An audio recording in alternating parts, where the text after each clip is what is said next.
E aí, pessoal, tudo bem? Mais um assunto aqui interessante para falar com vocês. Nesse vídeo eu vou falar sobre as profissões ligadas à área de engenharia. Vem comigo então. As profissões de engenharia são profissões regulamentadas, mas tem um rol de profissões que são subordinadas aos profissionais de engenharia que a gente deve expor aqui. São os profissionais habilitados, capacitados ou qualificados. Esses profissionais trabalham sob supervisão ou orientação dos profissionais de engenharia. Vamos começar com os profissionais sob orientação, vou chamar assim. Estes profissionais são os aprendizes, os estagiários, os ajudantes e os serventes. Os aprendizes são aqueles que têm uma legislação específica, atualmente no Brasil chama-se jovem aprendiz, que são contratados pelas empresas para aprender determinadas funções. E elas podem ser também na área de engenharia, normalmente sem riscos. O aprendiz não pode assumir responsabilidades pelos serviços, ele precisa ser supervisionado. O estagiário é um aluno de informação de alguma escola, seja ela escola de nível médio ou escola de nível universitário, e ele não tem um contrato com a empresa, ele tem um contrato com a entidade que coordena o estágio. O estagiário está aprendendo a sua função, por isso ele também não pode assumir responsabilidades, mas nós temos estagiários na área de engenharia, normalmente eles exercem funções ligadas à sua área de aprendizagem, à sua modalidade. Depois nós temos os ajudantes ou serventes. Ajudantes, normalmente nomeados assim, na indústria de transformação. Servente é mais comum a gente chamá-lo com esse nome na construção civil. Ajudante ou servente são aqueles que se utilizam de sua compleição física. Normalmente são mais jovens, mas também tem as pessoas de mais idade. Com a compleição física, com o trabalho braçal, executam tarefas sob comando de profissionais oficiais ou mesmo dos outros profissionais de supervisão. E nós vamos falar agora dos oficiais. Os oficiais são os profissionais que conquistaram uma posição, uma profissão, vamos dizer assim, através de capacitação, habilitação e ou qualificação. A capacitação pode ser feita tanto em escolas como no próprio ambiente de trabalho, normalmente em escolas. A habilitação é a autorização que esse profissional tem para exercer a sua profissão. E a qualificação é quando ele é submetido a um teste e obtém um grau de capacidade ou uma autorização para atuar em determinada faixa. Por exemplo, soldadores qualificados. Ficou claro para vocês até agora? Pois é. Existe uma outra distinção entre os profissionais que têm essa formação. São os profissionais chamados meio-oficiais e oficiais. Os meio-oficiais são aqueles que têm uma formação ainda não completa, que têm um grau de responsabilidade abaixo dos oficiais. Mas também é uma distinção feita pelo mercado, que diferencia o preço a ser pago para determinado tipo de mão de obra, de acordo com sua experiência ou com a sua capacidade intelectual ou de tempo de serviço. Bom, chegamos no território das profissões regulamentadas da engenharia.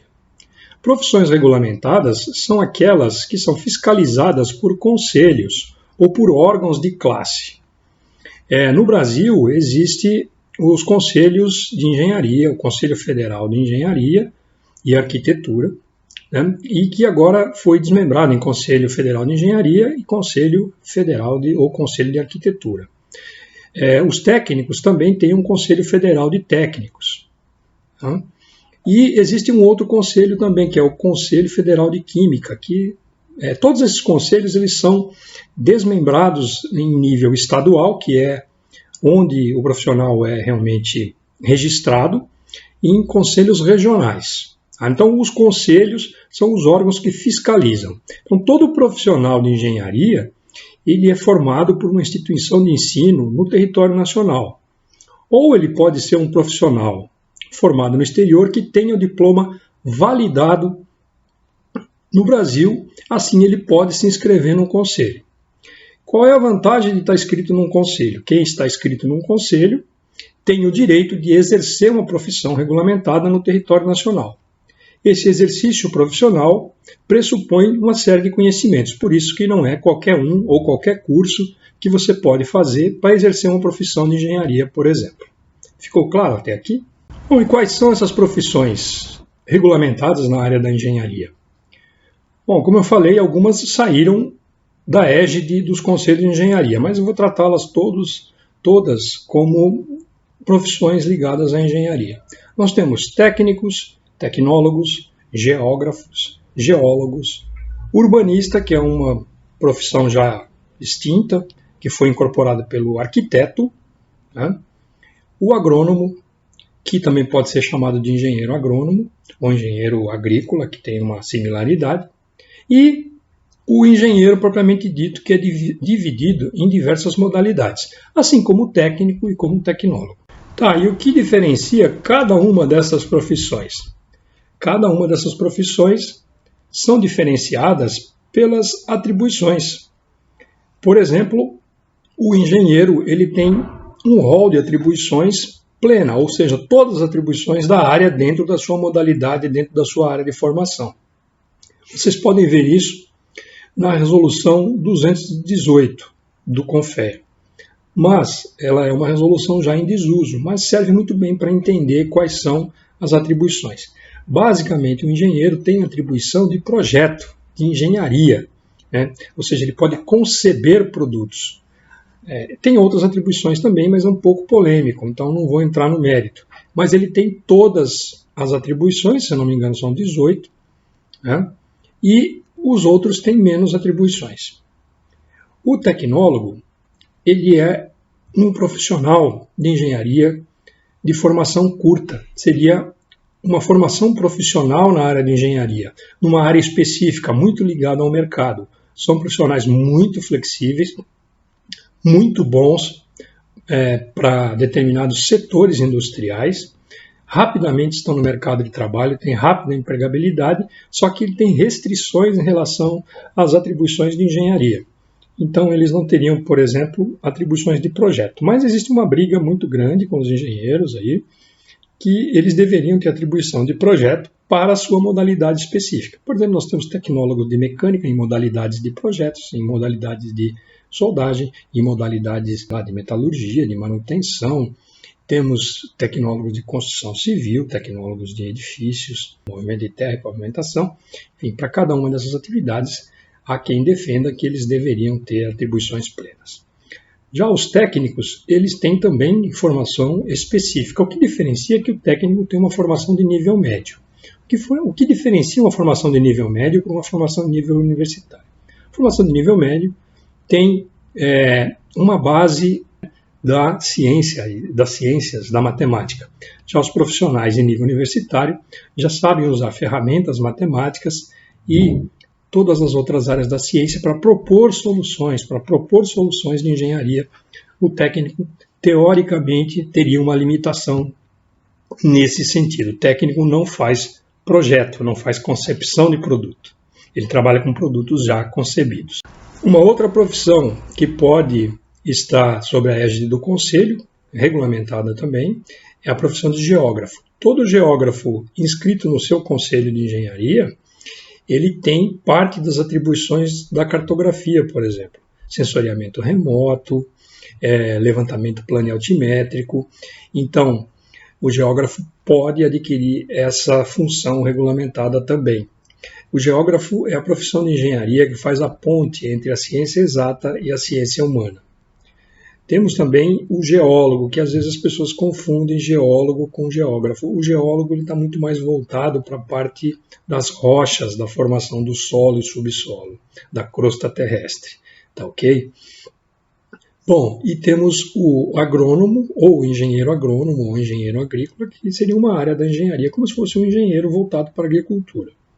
O arquiteto tem atribuições similares à do engenheiro civil, mas com menor responsabilidade sobre estruturas, com, vamos dizer assim, atribuições menos complexas.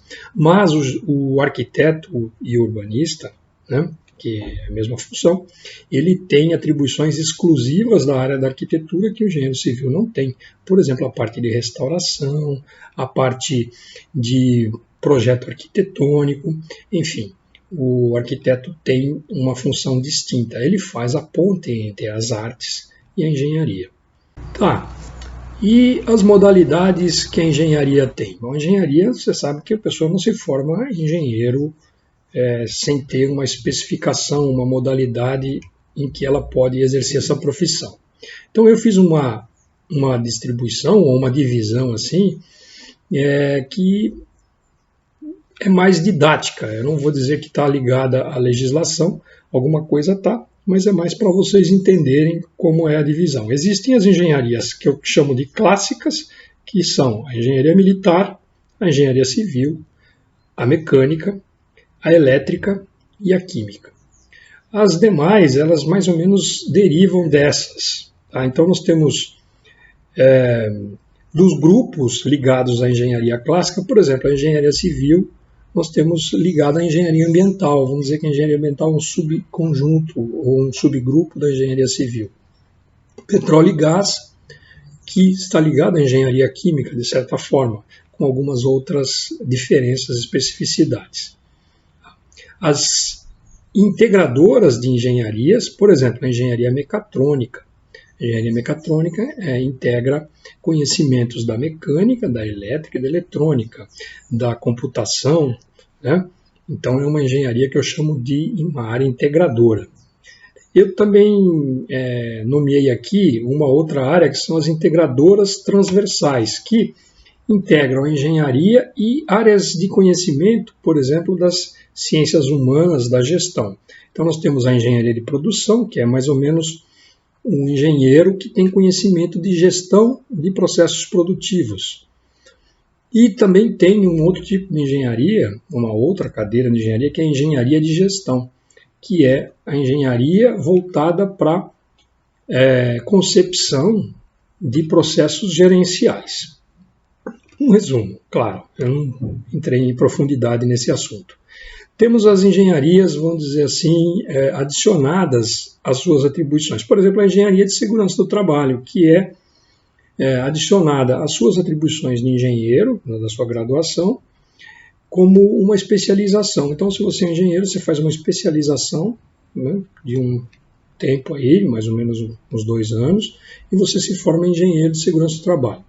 Um detalhe interessante é que o arquiteto também pode ser engenheiro de segurança do trabalho. Com a separação do arquiteto do Conselho de Engenharia, ele tem algumas dificuldades. Pode ser que ele tenha que ter a inscrição no Conselho Regional de Engenharia, além do Conselho de Arquitetura. Então ele vai precisar de 2 inscrições para poder exercer a função de Engenharia de Segurança do Trabalho. É polêmica essa questão ainda, mas é bom ficar sabendo. Tá? As inovadoras, vamos dizer assim, as áreas inovadoras da engenharia, que está vamos dizer assim, buscando a inclusão de engenharias na nova fase industrial. A engenharia biomédica, a engenharia de energia e outras por aí afora. Existe uma flexibilidade curricular para que se criem novos cursos de engenharia de acordo com as necessidades que o mercado vai apresentando. E agora uma discussão muito boa, que é o engenheiro e o tecnólogo. Bom, o tecnólogo é uma formação técnica profissional de nível superior, não só da área de engenharia, mas eu estou falando junto do vídeo sobre os tecnólogos da área de engenharia. O curso de tecnologia da área de engenharia, como eu falei, é uma formação curta, de entre 2 e 3 anos, mas com a carga horária específica. Os técnicos com uma carga horária que credenciam a um exercício profissional e a fazer pós-graduação, eles podem se registrar no Conselho Regional de Engenharia do seu estado. Para isso, eles precisam verificar antes se aquele curso dá aquela condição. Então, o curso tecnológico da área de engenharia, ele busca preencher lacunas no mercado. Por exemplo, você tem num hospital uma necessidade de manutenção de equipamentos médicos. Então, às vezes, você precisa de um cara muito específico, porque é uma mecânica com eletrônica em que as pessoas precisam ter uma formação e um conhecimento muito aprofundado. O tecnólogo em produção de cachaça, muito voltado para a produção de cachaça na região de Minas Gerais. Tem mercado ali. Foi uma profissão criada da área da engenharia química, mas voltado para a produção de cachaça, da indústria do álcool e do açúcar. O tecnólogo de mecânica da área de soldagem, quer dizer, é um cara que tem a especialidade em desenvolvimento, especificação de processos e aplicações da soldagem para o mercado de trabalho. Todas essas funções são muito bem quistas pelo mercado, mas enfrentam restrições com os conselhos regionais de engenharia, já que existe uma superposição de atribuições entre o tecnólogo e o engenheiro. Por exemplo, um tecnólogo de mecânica da área de soldagem não consegue ter responsabilidades pelo projeto da soldagem, porque já existe um engenheiro mecânico, apesar de muitos terem buscado na justiça esse direito. Ou seja, são questões que existem no mercado e cada um procura a sua reserva. O tecnólogo tem esses problemas, mas também não importa muito, às vezes, para exercer sua função no mercado, fica por isso mesmo. Já o engenheiro, ele tem, como eu falei, uma formação científica mais aprofundada, conhece mais os conceitos de matemática, as ferramentas, mais os conceitos da ciência, para poder fazer concepções de uma forma mais abrangente. Então, o engenheiro tem a formação plena, ele pode atuar como uma pessoa de projetos, de conceber produtos e ser responsável por elas. A responsabilidade é que é importante, por isso que a profissão é regulamentada. Não quer dizer que os outros também não tenham responsabilidades. O engenheiro mecânico ele tem uma formação ampla de qualquer tipo da área mecânica, já não como o tecnólogo, que teria um nicho específico. E técnico e tecnólogo, hein? Bom, como eu falei, o tecnólogo é um profissional com formação universitária, que pode fazer pós-graduação. Ele tem uma formação universitária curta, mas tem conceitos e ferramentas matemáticas de ciências que permite-lhe trabalhar com profundidade no campo específico de formação dele. Já o técnico, ele tem uma formação de nível médio, mas muito importante, é como se fosse uma transição do oficial, do funcionário com formação profissional básica, para o profissional com formação de engenharia. Mas ele tem um conhecimento profundo das técnicas de fazer. Assim como o tecnólogo, o técnico também pode não ser um técnico de engenharia, mas nós estamos tratando aqui das profissões de engenharia. O técnico pode ser industrial ou agrícola, e tem modalidades em cada uma destas áreas, dessas grandes áreas.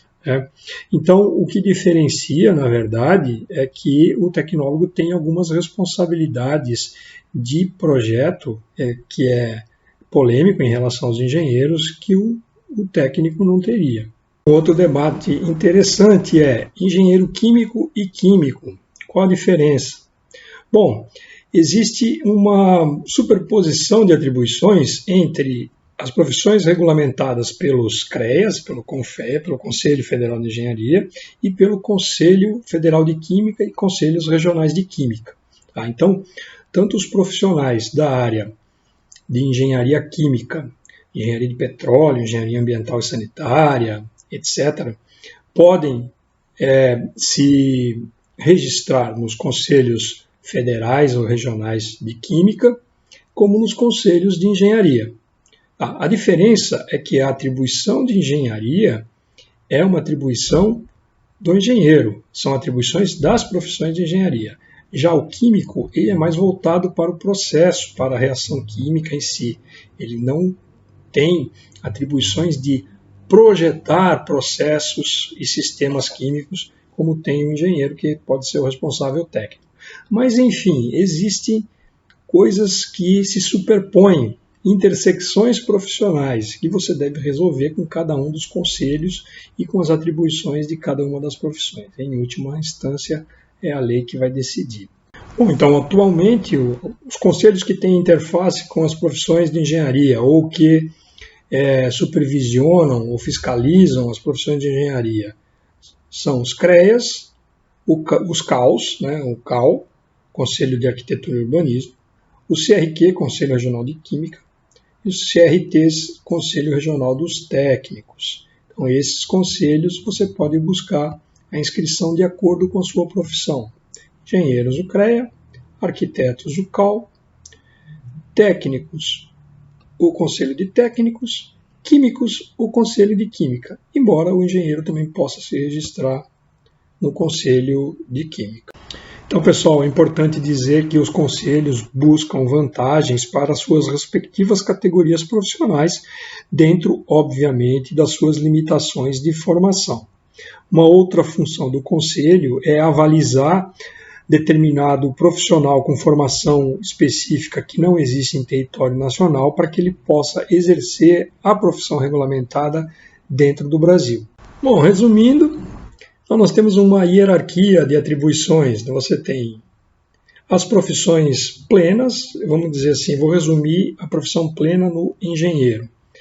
Abaixo você tem o tecnólogo, depois o técnico e depois o oficial. Aí vem o meio oficial e ajudantes ou serventes e depois as pessoas que estão aprendendo, estagiários e aprendizes. Lógico, essa hierarquia é pelas responsabilidades que cada um tem. Nos últimos degraus, os profissionais não têm, teoricamente, responsabilidade além do que ele está mexendo. Né? Se ele resolver mexer numa coisa que não é responsabilidade dele, ele está assumindo uma responsabilidade que não lhe compete. Bom, era isso, pessoal. E aí, gostaram do conteúdo? Eu não sei se acertei todas. Comenta para mim aí se tiver alguma correção, se tem alguma coisa que vocês não entenderam. Como eu falei, eu estou buscando aqui fazer sínteses, fazer correlações com a legislação e simplificações ou esquematizações para que seja mais fácil entender. Então, se gostaram, deixa aí o like.